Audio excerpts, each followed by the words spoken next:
കേരളത്തിൽ എൻഡിഎയുടെ ശക്തി 2026-ൽ പ്രതിഫലിക്കുമെന്ന Vellappally Natesan. എൽഡിഎഫിന്റെ graph താഴേക്കാണ്.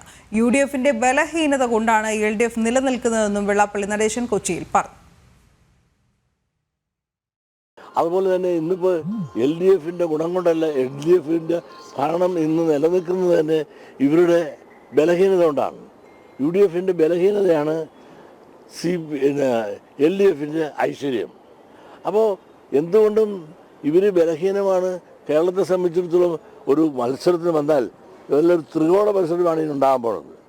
N D എയും U D എഫും എൽ ഡി എഫും ഇങ്ങനെ വരുമ്പോൾ എൻ ഡി എ ഇവിടെ വളർന്നിട്ടുണ്ട്. ഈ ത്രികോണ മത്സരത്തിൽ ആർക്കാണ് നഷ്ടം വരുന്നത്? എൻ ഡി എ നല്ല വോട്ട് എൻ ഡി എ പിടിച്ചുകൊണ്ട് പോകുമ്പോൾ കോൺഗ്രസ്സുകാരുടെ. അപ്പോൾ ഈ അടുത്ത തെരഞ്ഞെടുപ്പിൽ സ്വാഭാവികമായിട്ടും എൽ ഡി എഫ് തന്നെ ഭരണത്തിൽ വരും എന്നാണ് പൂർണ്ണമായും ഞാൻ വിശ്വസിക്കുന്നത്.